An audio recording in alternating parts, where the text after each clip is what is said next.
Okay, good. We just had to figure out the right look here with our glasses and our screen glare. So It's all about the look, Linda. That's all. That's the most important part.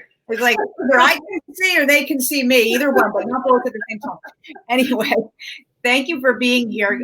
For folks who are joining in, I'm Linda Downey with Organic Health Journey, and I help women recover from chronic health conditions, from fatigue and energy and autoimmune conditions.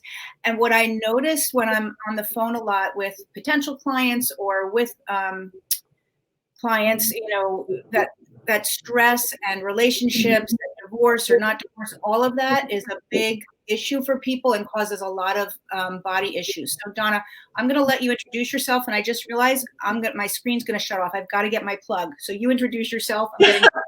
All right, I'll woman the show as you go get your plug. My name is Donna Runowitz, and I am a licensed clinical social worker, aka psychotherapist, as well as a expert relationship coach. So my specialty is helping women through relationship, and that's any phase of relationship with themselves. It's relationship as if you're married and moving through divorce, or likely most of my clients who I work with are post-divorce, and they are successful women, but yet the baggage from the past and the baggage from the past relationships somehow rears its ugly head every once in a while, and their soul fracture hasn't quite yet been healed. They're almost there, but there's still those pieces that haven't been addressed, and that's where I come in and I help them work through it, fall in love with themselves again, eradicate the pain from the past, and I help them attract their ideal soulmate. Awesome. I love that.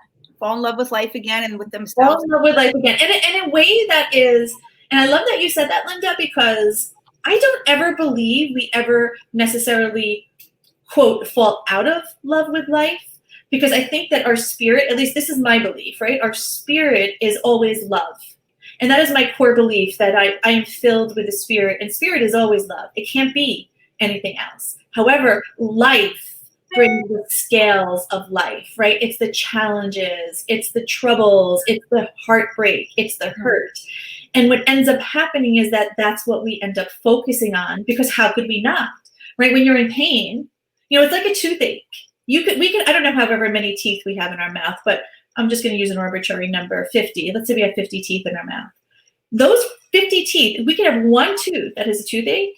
The 49 we will not pay any attention to, even though they're lovely and they're beautiful. We will only focus on the one that's causing us the most pain until we could address it and heal it. And I think sometimes that's what happens with our soul fracture, is that we may pretend can I curse on here? Does it matter? We may just want to get that. We may pretend we have our shit together, and on the outside, we can even have ourselves convinced that we have our shit together, but that one pain could still be there. And until we really address it and do what we need to do to heal it, it could take away from the other 49. I love that. Excuse me. I love that analogy of how you don't even notice the rest of your teeth while that one is in pain. But what it made me think of is not only, what you're paying attention to and how life is occurring, but what's happening in your body, right? Absolutely. Yeah. If you're holding on to that and you're not moving on. So can you speak a little bit to that? Yeah. I mean, I think this is fascinating to me. So this is the part, because what we're finding out is there's the bridge between the functional medicine, the whole body as operating as a unit, and as well as science and spirituality, is we're beginning to see that gap lessen. So in the past, I don't know about you, but I have always been my body has always responded well to holistic medicine. Always. Like, that has always, and eating healthy, exactly what you do is, understanding and discovering if the body's off or you're experiencing the symptoms and the root cause of the problem. We need to look at it, not just to pop a pill. Not to say that medicine is bad, right? But I responded always better to holistic medicine. But when I would go to my doctor and I would tell her, okay, so I've been to a holistic or functional medicine and this is what I'm doing, that she wouldn't even listen to it. It was almost like it was junk, right? Like, she just wouldn't even listen. Where now I see that sort of that gap lessening, and they're seeing different modalities. But to answer your question about how it affects your health and how it affects you showing up with a relationship fracture, science has proven to us that less than 2% of disease is genetic. Yeah. And I'm even being generous with the 2% because it's even been proven less than that. But science has proven less than 2% is disease. That most disease is through lifestyle and through stress and through your body will show you, right? Your body just will show you, and it may be run down, or maybe you have an irritable bowel, or maybe there's heartburn, and those are symptoms that your body's out of balance, that there's dis-ease, and those are the beginnings of disease, right? Is when those begin to happen. So I know you could talk more about that, but what I have seen in my studies as a therapist and expert relationship coach, and it has been proven, especially in divorce, that over 60% of women who have suffered relationship distress and have not done the work to move through that or heal that or to eradicate it, 9 to 10 years later, over 60% of those women have shown up with coronary issues. Yeah.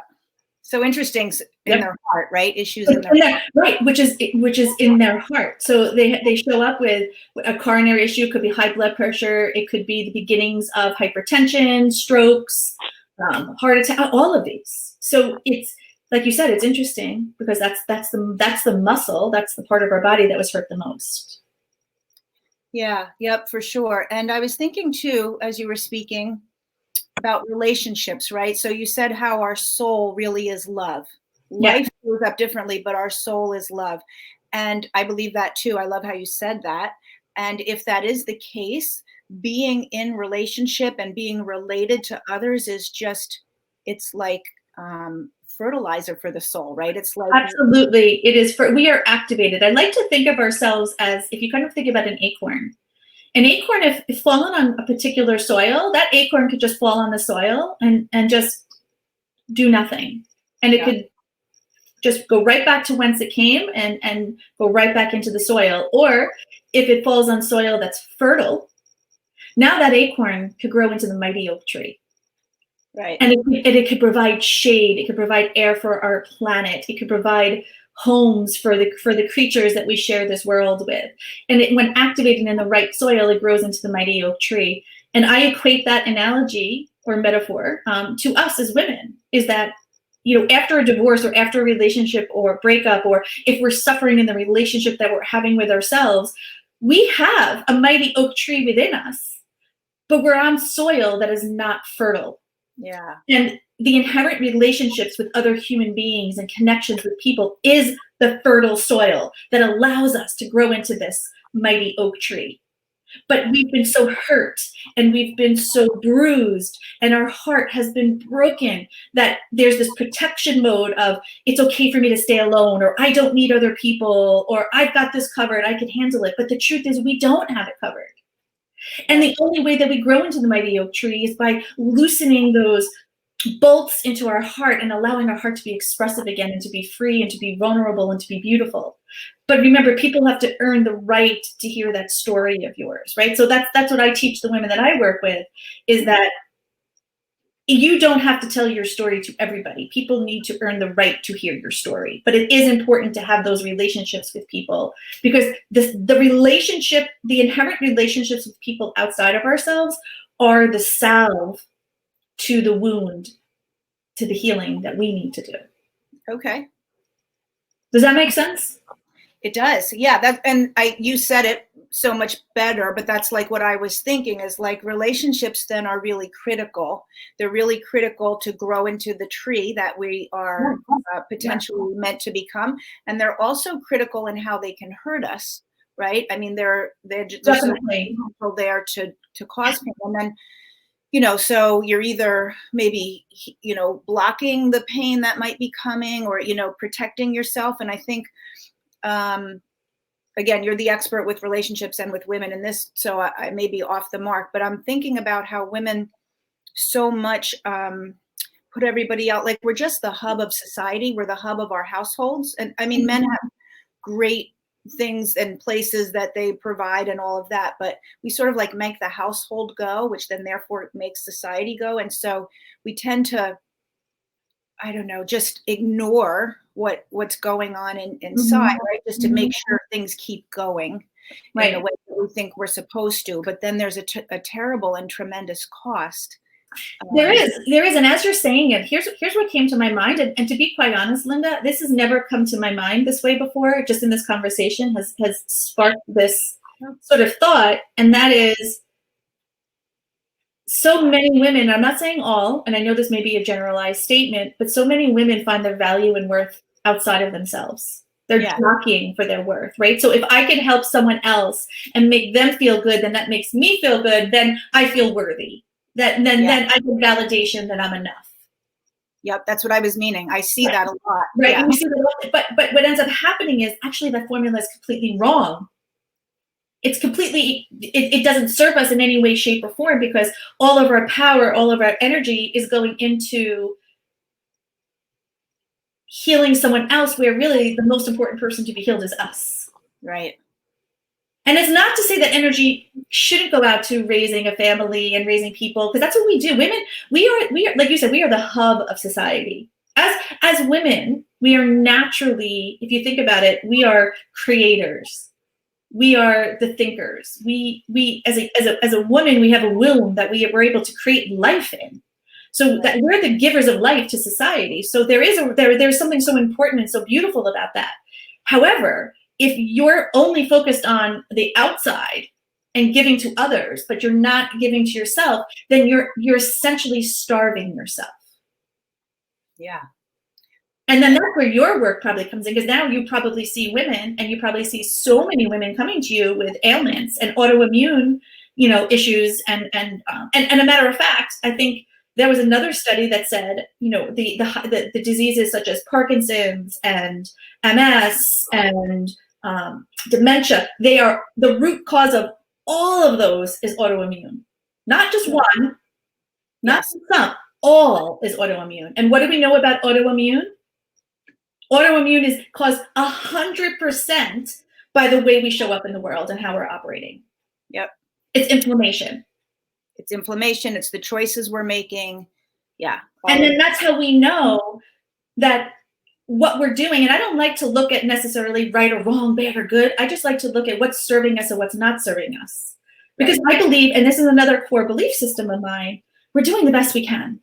I believe everybody is here in this world trying just to do the best we can. No one has the rule book. No one has all the answers. Some of us have maybe had more hard knocks or hard, kind of times than others. But in fact, we're all just trying to figure it out.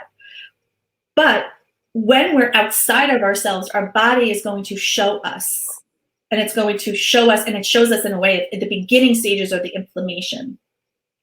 And then it moves on and on and on.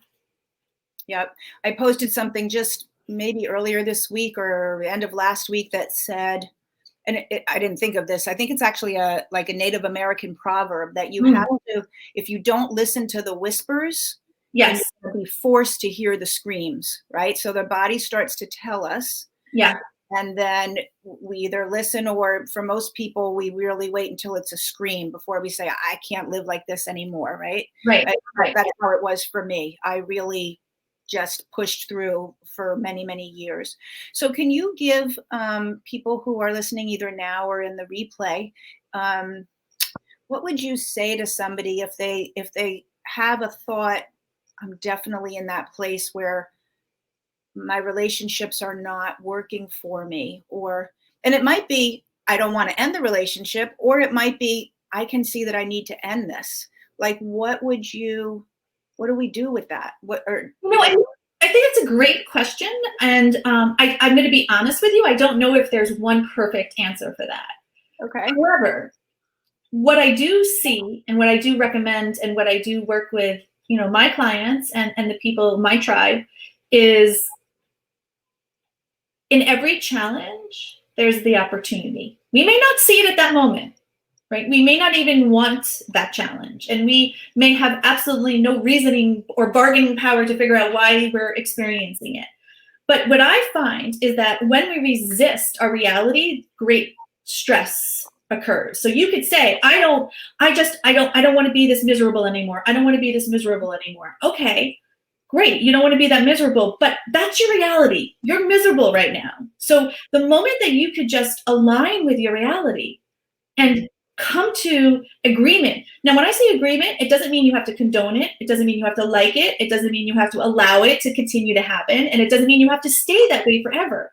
But if you come to the agreement and say, I'm noticing that I am miserable. But a lot of times we place the misery and our pain outside of, again, because if my husband would just do this, I would be happy. Yeah. If my children would just do this, I would be happy. If I just had $10,000 more in the bank, everything would be better. Wait, that's not true? You're telling me that? It helps. I've had money and no money. Money helps. I will tell you that for sure. Right? But it's always the if-then. If this would happen, then I would be. And it's always, again, this is what women do. Not only do we nurture outside of us, but we place our power outside of us. But now we become helpless because if we place our power outside of us, then we have no power or control over our lives in order to give it a different direction. Right. So when we could come to the table and just say, I am miserable, but I'm not going to make the meaning that it makes me the poor victim or that I'm not smart or that I should have done this or I should have done that. I'm going to put all of those meanings aside. I'm just coming to an agreement right now that my life is not where I want it to be. Yeah. And instead of focusing on how upset you are and miserable you are, because the more we focus on it, again, I will guarantee you that the women who are in that spot, right, what I call the gap, who are in that gap are not only experiencing emotional pain and heart pain, they absolutely are experiencing body pain. Yes. They are, you absolutely are experiencing it. And so when you come into agreement with that, now you can ask the question, what can I do? What is my responsibility in this? Because guess what? As much as there's someone else in your life that's contributing to your misery, you are also contributing to your own misery. Yeah. And I think when we could take that self-responsibility, not from blame and not from shame and not from condemnation, this is not you're a bad girl and we did things wrong. This is just, what was my responsibility in this? What stories and belief systems did I bring into this relationship? What are stories and belief systems that I'm still abiding by that no longer serve me, that I don't even actually believe in, but they've been passed down to me through the years, that I don't even know what I want or what I think. Because I think that's a lot of times what happens is we'll know what our children would want. We'll know their path for college, where they're going to go, what kind of jobs they're going to have, our husbands, our spouses, our sisters, our friends. But when you ask a woman, what do you really want? I could tell you 90% of the time, she'll look at me and say, you know what? I don't know. Yeah. Again, doesn't make it wrong or right, bad or good. But when we could come to the reality of, okay, my life isn't where I want it to be. Now I could shift into, I don't want it to be this way and fighting reality. Now I could actually align with reality. And now I could ask my question, what was my role in this? And now what can I do in order to alleviate that? What are some things and strategies that I could do? Now we're cooking with fire. Now we got something because now we have our power back. Now we have our hope back. Now we're not fighting with reality and expending all of this energy fighting with something that we have absolutely no power to win, because you will not win over reality. You could wish it to happen and be a million different ways till the cows come home. It's not changing. Your reality is your reality. Right. And I think an easy way to see this right now, different from relationships though, is like the pandemic. So again, right? And there's the conversations around, oh, this is so terrible. And, you know, I'll just say, because my son just graduated high school, right? So these poor kids, yes. year was wrecked. Now their freshman year in college is wrecked because school's not opening the way it was, and blah, blah, blah.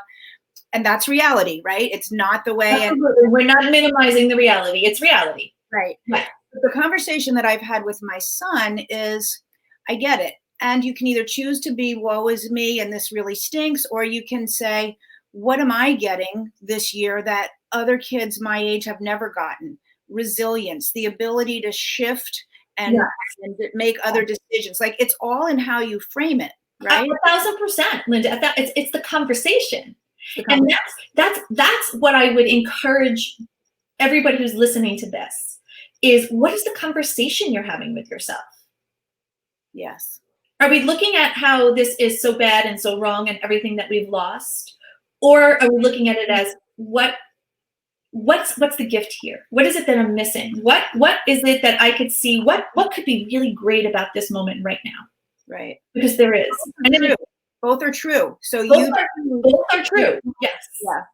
But I will notice, and I don't know if you notice this too, that in the women that I work with, the women who buy into the story of lack and everything is against them, their struggle is real. Like, I am not denying their struggle, but what I will notice is that their overall way that they show up for the world is muted.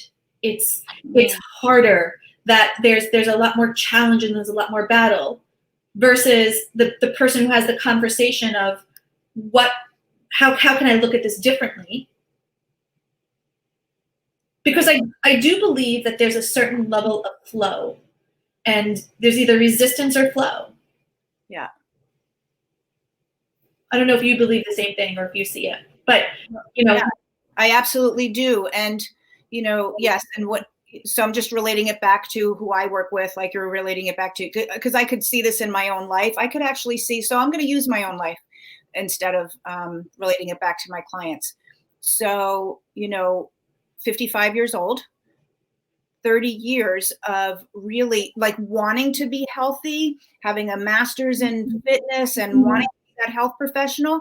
The conversation that I lived in was really driven from right when I was a kid. Like, I grew up in an alcoholic family. My mother died when I was young. There was a lot of conflict growing up. So I had that as like, life is hard for me. Life is harder. Yes. And that's your core belief. The core belief was life is hard for me. Yeah. Yeah. And so it really was. And it really was. Yeah. But I was like, I've got this German, I can do it. We have a lot of similarities in the way we grew up. And, I can muddle through, but I got one autoimmune disease after the other, starting in my early 20s. So it's been 30 years of really, and it wasn't, and it went through marriages and it went through raising children, and all of that really took, went south, really didn't go well until I finally said, where am I in charge here? And what did I contribute? And let me tell you, I could give you a whole list of reasons of where everybody else messed up. Mm-hmm. And maybe they did, or maybe they didn't, but it doesn't really matter, because it wasn't until I said, what have I been contributing to make this picture look like this? Did things start to shift? Right. And when can I change what's in my body? And listen, my body still, there's times when I don't feel well. I mean, I have it so much better handled. But when that happens, I go, oh, what did I do? What was I doing? Like, this isn't about, oh, my disease is back. No, it's like, what have I been doing or not doing to support my health? Yes. Let's look there. It becomes a very simple question, right? Because there's no meaning, there's no blame, there's no condemnation. It just is, okay, because then you may notice, wow, yesterday I realized that I don't know, but I have a big water bottle that I like to drink every day. And sometimes, like, the next day, if I feel a little off, the same thing, right? I'll notice, oh, wow, I didn't even touch that water bottle yesterday. Yeah. Okay. Yeah. So I'll notice, okay, this is that. Or I may notice, like, a couple of days later, that maybe I ate, I'm gluten sensitive. So if I have any sort of gluten, it just makes me very, very tired. Yeah. And sometimes I'll cheat. Like, I love a Starbucks sandwich, the egg white sandwich. And every once in a while, I'll just say to myself, I really want that sandwich. And I'll know, like, 2 days later, if I'm feeling off, I'll go back and I'll say, and now it doesn't happen often, because now I know why would I make that choice? If I already know 2 days later I'm not going to feel good, then why would I do that, right? So I make a better choice now. But, if I do, I notice that, wow, okay. Right. I see what it is. So, and it doesn't become an arena to have a battle. It becomes the garden to grow. And it's very different. Very different viewpoint. So I love all of that. Such words of wisdom, Donna. Thank you so much. In particular, how it relates to relationships. So if people listening are having the thought of, I need to really take that on. I've been working on my body, but my relationship is contributing. And how would they get in touch with you? How could they work with you? Tell me a little bit about what you do specifically. Yeah. And you know what, I like to say that it's, earlier on when you were getting, I forgot whatever you were getting, where I was introducing myself. Oh, my cord. Yes, the cord.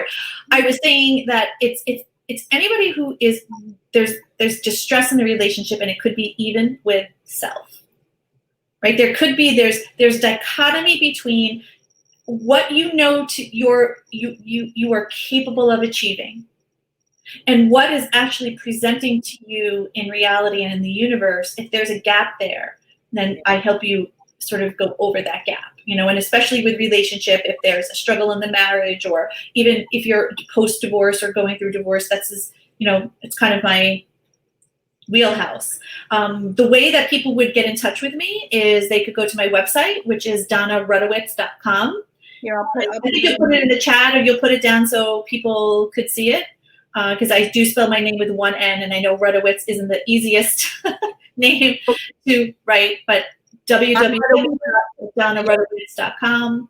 Okay. And there you get to, I actually have a quiz that people could take, like a self sort of assessment quiz that's kind of fun. You could look at what I have. I have case studies that are there, so you could also listen to other women who been on the other side of the coin and now have crossed the bridge and are really leading their lives into such an amazing place.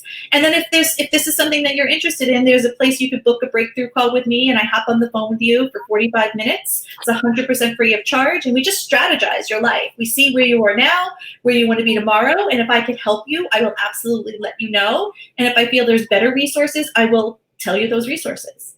Awesome. Okay. I just put in the chat. Can you see the chat, Donna? I could see the chat, but I don't see the chat. There's nothing in my chat. Okay, so I did www.DonnaRudowitz, DONA. Oh, I see it now. I do. Yes. Did I do that right? Did I spell it right? You spelled it exactly right. Yes. Okay. Yes. Okay. Yep. Well, I might be on the call with you. Yeah. Come on over. Come on over. I like that. Like, if you know that what you're capable of and what your potential is, or what you want to achieve is not a match for where you're at, there's a gap there, then that's what you help people do, is bridge that gap. Yes. And that's because you know what, Linda, this is a core belief that I have, is that each of us have already been, since the day we were born, we have every single tool inside of us in order for us to reach our life purpose and to live what we believe to be a truly fulfilled life. Now, that's subjective to everybody, right? That's different, what people really find happiness in. However, I guess I'm big in metaphors or analogies, however you want to say it, but they work. If you decide, like if someone decides they want to become a plumber, on the first day of plumbing school, they may be given a toolbox of all the plumbing tools. But unless someone sits down with them and shows them what this tool is and how to use it and the different ways that you could use it, that toolbox is useless to that person. And it's the same thing in life. We already have it within inside of us, but we need that right person. We need that right guide. And I believe them to be soul sisters and guides that we meet each other from all around the world. But we come together because everybody needs that guide to show her how to use what's in her toolbox. Because once she knows how to use what's in her toolbox, that's it. She's a master plumber now. Like, it's amazing how that life just transcends into a completely different level. Yeah. That's awesome, because I have the same belief in what I do around the physical body. I believe everybody is born with a body that's really perfect. Yes. God made this machine and he knew what he was doing. Right? It's fascinating. The body to me is fascinating how it works. Yeah, we have the tools. You give it the right tools, it will find its way back to health. If there's a lot of damage that's been done, there might be some ongoing support that you're going to need, but you can really get yourself, it's not like you're missing Advil, like you just don't have enough Advil in your system. So you know what I mean? Like, yeah, I get it. Or a prescription or whatever. That's not the case. Yeah. You have to, get the right tools, but And you know what, as you're saying that, Linda, I know, I'm sure we have to go, but I know in the chat here, there was a couple of words that people used, which was resilience, experience. And I think for me, there's a couple of things. One is the decision, is you've got to make the decision Yes. That you are not willing and you will not tolerate living your life this way one more day. That you are enough. Just by being born, you are enough. That in the pen, you draw the line in the sand and you decide that it is the day that I am making the decision for myself. And then this is where the resilience muscle comes through. This is where the compassion muscle will come through. All of the muscles will begin to show themselves, but you've got to make the decision. Yeah. Sitting on the fence gives us one thing, and that's splinters. Splinters. And that's what I believe. I believe make a decision either way. Make it a hell yes or a hell no, not a maybe so. Right? Yes. Both of them are good decisions for you. If you're just not ready, then you're not ready to do the work. Then you're not ready to do the work. Right. And that's a hell no. But if you're ready to do the work, it's the hell yes, and then making that decision, because all else will show itself to you. Providence moves once you've made the decision. Right, right. And being indecisive, that's another whole layer of discomfort. Oh my God, it's right. Yeah. Yes, the indecisiveness. Now, I will say that has been my Achilles heel for many years of my life. So for other people, I'm very decisive. I could say I could pretty much know when I work with someone what works well for them, what doesn't, and how to guide them. But for myself, I literally could stand in a store and look over a blue bathing suit or a red bathing suit and stand there for half an hour. Should I get the red? Should I get the blue? Should I get the red? And that is something that I, with my coach, have been working on, is just either way, just making the decision and not being indecisive. And then owning it, having it be the right decision because it's the decision you made. Like, chocolate or vanilla, choose. I choose chocolate just because I chose chocolate. That's it. That's it. And I realized at the end of the day that I had, again, it's the meaning that I was making it. I had all of these thoughts about, and all this weighted things that, okay, if I make this decision, then it goes back to the if then. If I make this decision, then this will happen. And what I realized is that every decision that I make, whether it's good for me in the moment or not good for me in the moment, isn't catastrophic decisions. They're just small adjustments along the way. So if I make a decision that I realize that maybe this didn't serve me, or maybe this wasn't quite the direction I wanted to go, it's just a small refinement. To get me back on track. And when you lose that weight of all of the weight of the world, and you become powerful, and you become decisive, and most importantly, you show up worthy, that you are enough and you are worthy of living a great life. You are worthy of living happy and peaceful and waking up every day to see the gift versus to see the struggle. Yeah, I love that. That's the perfect way to close, right? Thank you so much, Donna, for this. You're welcome. Afternoon. Oh my gosh, I could talk like this for hours. So I thank you for allowing me to be here and speak with you and your tribe. And I hope that the women who are listening to this, that there's a seed, that we open up the acorn within them, that their acorn falls on fertile soil, and that they grow into the mighty oak tree whom they are meant to grow into. I love that. I'm sure it did. And I'm sure we'll do it again. Oh yeah. This could be definitely a conversation to have multiple conversations on.